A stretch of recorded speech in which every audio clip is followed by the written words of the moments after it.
में मैं आपको बताता हूं। लिहाजा अगर आप हमारे चैनल पर नए हैं तो सबसे पहले तो चैनल को सब्सक्राइब कर लीजिए और अपने साथियों से भी चैनल को सब्सक्राइब करने को कहिए, क्योंकि एक ही वीडियो के अंदर दुनिया की तमाम बड़ी खबरें बहुत कम लोग आपको देंगे। चलिए, हर देश सालाना एक रिपोर्ट जारी करते हैं, कनाडा भी जारी करता है, जिसमें कौन सा देश उसके लिए खतरा है ये लिस्ट बनाई जाती है।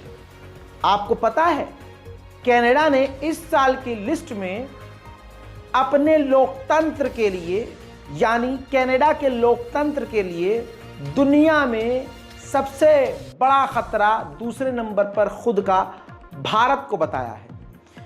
कहा है कि कनाडा के लोकतंत्र के लिए भारत हमारे लिए एक बड़ा खतरा है। पहले नंबर पर, अब आपके मन में आएगा भारत दूसरे नंबर, पहले नंबर पर कौन है? तो पहले नंबर पर चाइना का नाम है, दूसरे पर भारत का नाम है और तीसरे पर रशिया का नाम है। तो यानी भारत टॉप 3 में है भैया। भारत की ये गवर्नमेंट ने, मोदी सरकार ने क्या कहा था? मोदी जी क्या कह रहे थे? हालांकि उनको सबक मिल गया है झूठ बोलने का और आगे इंशाल्लाह और मिलेगा। क्या कहते थे? भाइयों बहनों, दुनिया में भारत का बज रहा है डंका। अमेरिका में बज रहा है कि नहीं बज रहा है? जापान में बज रहा है कि नहीं बज रहा है? इंग्लैंड में बज रहा है कि नहीं बज रहा है? अरे बोलो, बज रहा है कि नहीं बज रहा है? बोलो बोलो। तो भाई जबरदस्ती बुलवाते थे डरा डरा के जनता। बज रहा है, बज रहा है, बज रहा है। आई क्यों, क्या भाई दर्द क्यों हो रहा है? अरे भाई मैंने बोला था नहीं बज रहा है, या मैं चुप था तो पीछे से मोदी जी गार्ड ने पीछे लाल कर दिया तो बोलना पड़ रहा है बज रहा है मोदी जी, बज रहा है। बहरहाल छोड़िए, कहाँ की बात कहाँ जा रही है। Back to the point. अब सोचिए कि कनाडा कह रहा है भारत को, हमारे लिए एक बड़ा खतरा है भारत। अब भारत की विदेश नीति को क्या हुआ, मोदी जी के डंके को क्या हुआ, आपको अच्छे से मालूम है। बहरहाल भारत की इस मोदी सरकार ने ऐसा हाल कर दिया है कि आज पूरी दुनिया में भारत का मान सम्मान कम हो रहा है। कनाडा और भारत के रिश्ते जितने पहले बेहतर थे अब उतने खराब होते जा रहे हैं। जैसे तैसे लंगड़े घोड़े की सरकार बन रही है और मोदी जी ने खुद घोषित कर दिया, अपनी ही मीटिंग में खुद कह दिया अब मैं प्रधानमंत्री बनूंगा। पार्टी गई भाड़ में, पार्टी के नेता गए भाड़ में, पार्टी फैसला नहीं कर रही है, मोदी जी खुद कह रहा मोदी बनेगा फिर से तीसरी बार प्रधानमंत्री। 9 तारीख को, आने वाले इसी 9 तारीख को मोदी जी शपथ लेंगे। 90 अलग अलग देशों ने भारत को मुबारकबाद दी है, जिनमें 3 से 4 देशों के राष्ट्रपति और प्रधानमंत्री जैसे बाइडन, नेतन्याहू, व्लादिमीर पुतिन, इन्होंने प्रधानमंत्री मोदी जी से फ़ोन पर बात की है।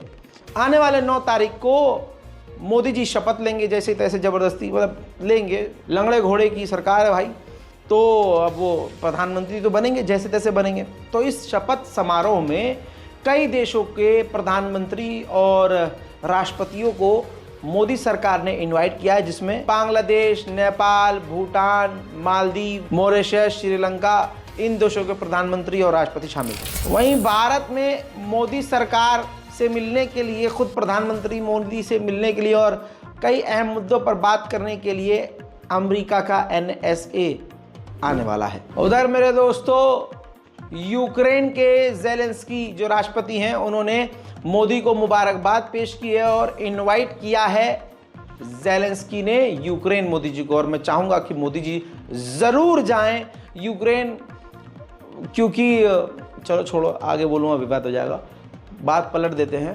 क्योंकि वहाँ जाएंगे मोदी जी तो भाई और ज़्यादा सम्मान मिलेगा, मोदी जी के वहाँ ज़्यादा फ़ैन होंगे, क्योंकि यूक्रेन पर कुछ वक्त के लिए मोदी जी ने हमला रुकवा दिया था भाई, पापा ने जंग रुकवा दी। ताइवान के राष्ट्रपति लाई ने एक्स पर यानी ट्विटर पर प्रधानमंत्री मोदी को मुबारकबाद पेश की, मुबारक आप प्रधानमंत्री बन गए। इस पर उनके ट्वीट को रीट्वीट करते हुए प्रधानमंत्री ने शुक्रिया अदा किया और कहा कि ताइवान के साथ आगे हम मिलकर काम करेंगे। बस ये मामला यहाँ गड़बड़ा गया, चीन भड़क गया। चाइना ने कहा कि हालात भारत खराब ना करे, चाइना की one nation one China one policy का सम्मान करे भारत। चाइना के एम्बेसडर एक लंबे समय के बाद भारत आ गए, नियुक्त कर दिए गए। रिश्ते खराब होने की वजह से चाइना ने अपने एम्बेसडर को बुला लिया था, लेकिन अब मोदी सरकार है भाई, खाऊ सरकार है, तो भाई अब आ गए तो आने दिया है, मोस्ट वेलकम। अब चाइना का एम्बेसडर जब भारत की दिल्ली राजधानी सड़कों पर घूम रहा है तो उसने देखिए कई सारी गाड़ियों की जो भारत में है उनकी फोटो क्लिक करके सोशल मीडिया पर शेयर किया, एक्स पर लिखा, ये उन्हीं का ट्वीट है कि Japan, Korean, American, German car Delhi Bharat की राजधानी की सड़कों पर घूम रही है खुलेआम, लेकिन चाइना की मेड इन चाइना कारें भारत के अंदर नहीं आने दे रहा है। ये भारत का डबल स्टैंडर्ड, दोगलापन क्यों है भाई? भारत में अभी कुछ समय आए हुए इस एम्बेसडर को नहीं हुआ और मोदी की छाती पर बैठकर, भारत की राजधानी दिल्ली में बैठकर ये एक्स पर लिख रहा है कि भारत दोगला है, भारत सरकार दोगली है। हाँ मोदी जी 56 इंच का दिखाइए, फिर जो भी है आपका 56 इंच की छाती है दिखाइए। दूसरी तरफ भारत ने चाइना और पाकिस्तान को टेंशन में डाल दिया है।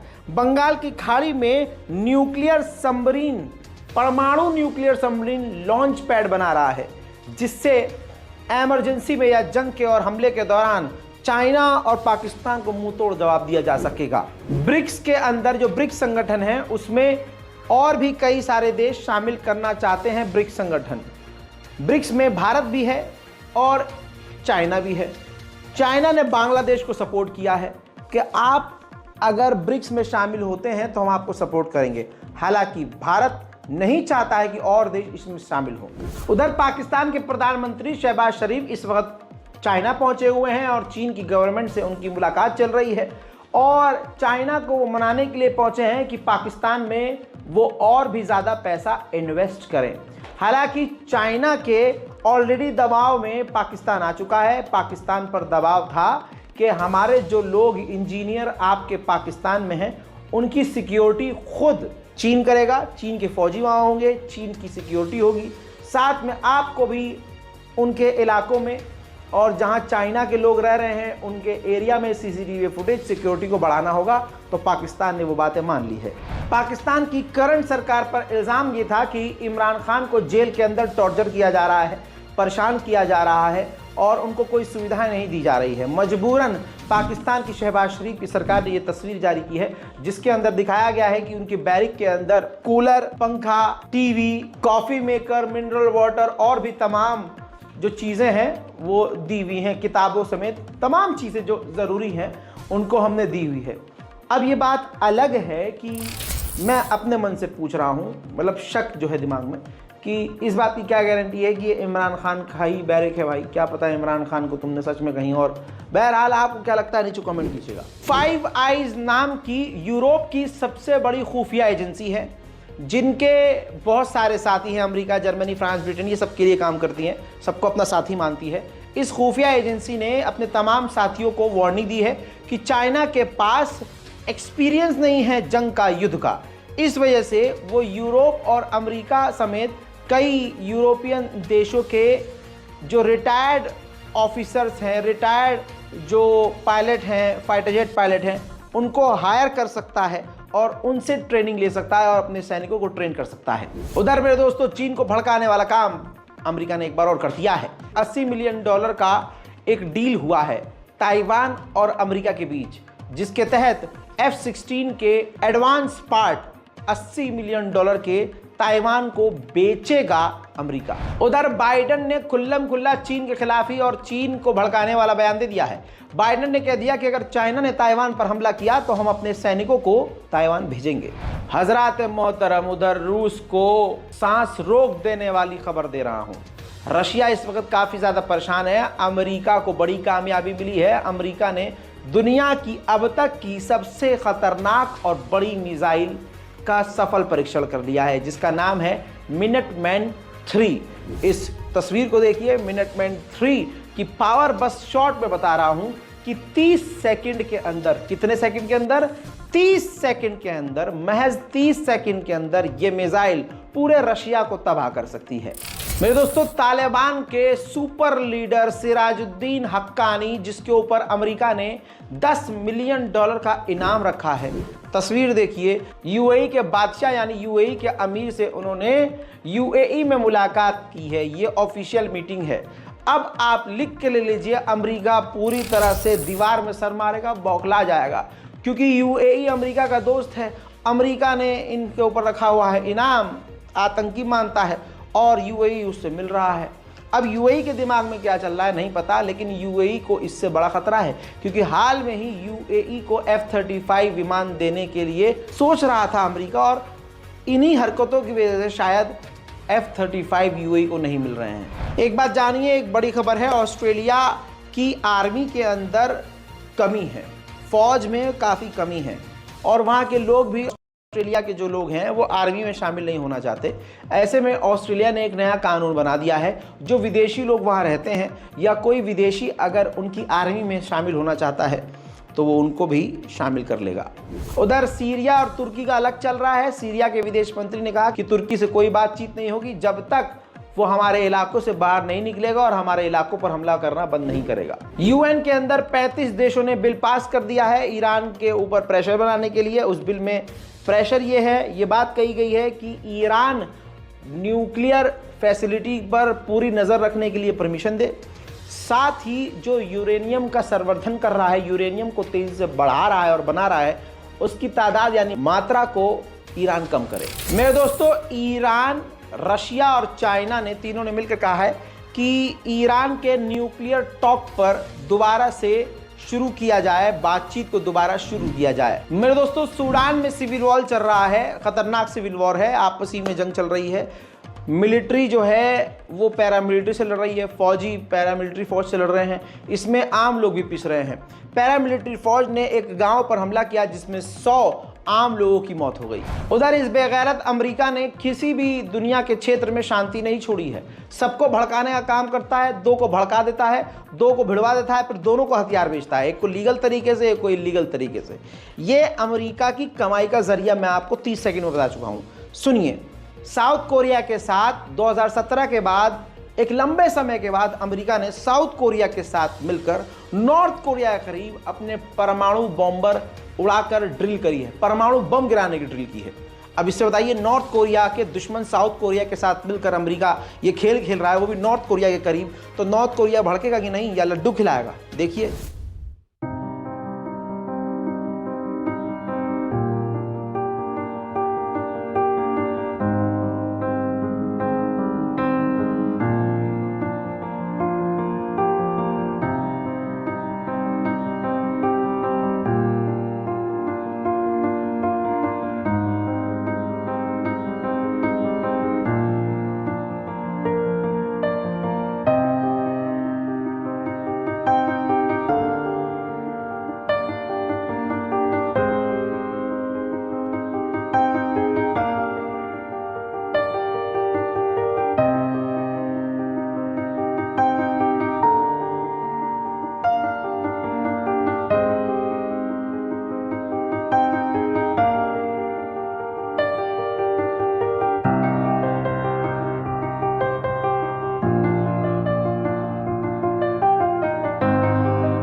इटली के डिप्यूटी प्राइम मिनिस्टर ने यूक्रेन को भी जलील किया, अमेरिका का भी साथ छोड़ा, और जो फ्रांस के राष्ट्रपति इमैनुअल मैक्रोन है उनके तो मुंह पर जूता उठाकर मार दिया। फ्रांस के इमैनुअल मैक्रोन ने अपने यूरोप के सभी साथियों से कहा था कि हमें अपने लोगों को, अपने बच्चों को, मतलब जो भी आबादी है उनमें से लोगों को जो भी लड़ना चाहते हैं उनको यूक्रेन की मदद के लिए यूक्रेन भेजना चाहिए। उस पर इटली के प्रधानमंत्री ने, डिप्टी यानी उप प्रधानमंत्री ने साफ कहा कि हम नहीं चाहते कि हमारे बच्चे यूक्रेन में जाकर मरे, हम नहीं चाहते हमारे बच्चे उस जंग में जाकर फंसें। इमैनुअल मैक्रोन को अगर ज्यादा शौक है तो वो जाएं और अपने बच्चों को भेजें। सुनिए। Io non voglio che i figli di Bari, che i figli d'Italia vengano mandati a morire e a combattere in Ucraina e non voglio che le armi italiane vadano a bombardare e a uccidere in Russia. L'Italia non è in guerra contro nessuno. Macron, hai voglia di andare in guerra? Mettiti il casco, mettiti il corpetto e vai in Ucraina, ma non rompere le palle agli italiani. Vai a fare la guerra, ma non rompere le scatole a noi, che vogliamo vivere in pace. उधर जबरदस्ती उड़ता तीर लेने की आदत Germany की खत्म ही नहीं हो रही है। जर्मनी के डिफेंस मिनिस्टर ने ऐलान किया है कि 2029 में हम पूरी तरह से तैयार हो जाएंगे रूस से जंग लड़ने के लिए। Aber es wird auch darüber hinaus unabweisbare Bedarfe geben. Jeder Euro zählt, meine Damen und Herren. Uns muss klar sein, ein russischer Sieg käme uns alle teurer am Ende als unsere Unterstützung für die Ukraine heute. Und gleichzeitig, das versteht sich von selbst, dürfen wir unsere eigene Verteidigungs- und Einsatzbereitschaft nicht vernachlässigen. Putins Kriegswirtschaft arbeitet auf einen weiteren Konflikt zu. Wir müssen bis 2029 kriegstüchtig sein. Wir müssen Abschreckung leisten, um zu verhindern, dass es zum Äußersten kommt.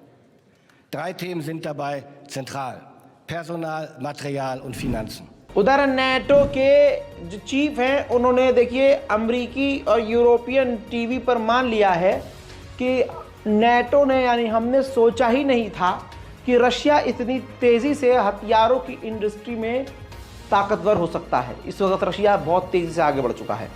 रूस के Saint Petersburg में अंतर्राष्ट्रीय meeting चल रही है, international forum चल रहा है। उसके अंदर तालिबान की डेलीगेशन को देखा गया। देखिए।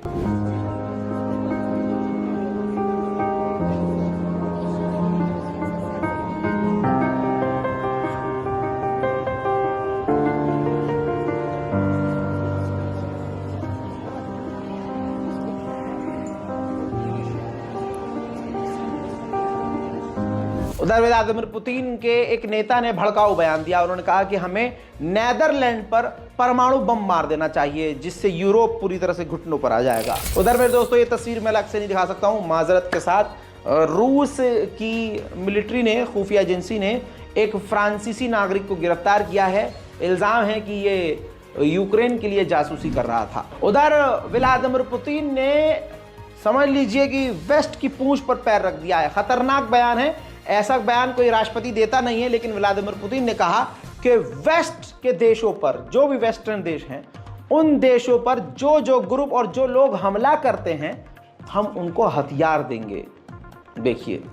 Мы думаем на тему о том, что если кто-то считает возможным поставлять такое оружие в зону боевых действий для нанесения ударов по нашей территории и создания проблем для нас, то почему у нас нет права поставлять наше оружие такого же класса в те регионы мира, где будут наноситься удары по чувствительным объектам тех стран, которые делают это в отношении России? तो इस उधर व्लादिमीर पुतिन ने यह भी कहा कि वेस्ट के देशों को यकीन है कि हम परमाणु हमला नहीं करेंगे, परमाणु का इस्तेमाल नहीं करेंगे, लेकिन हमारे यहाँ लिखा हुआ है, लिखित में है कि अगर हमारे अस्तित्व पर, रूस के अस्तित्व पर खतरा मंडराता है तो हम परमाणु बम दाग देंगे। Давайте не доводить не только до использования, а даже до угрозы использования. Почему-то на Западе считают, что Россия никогда этого не использует.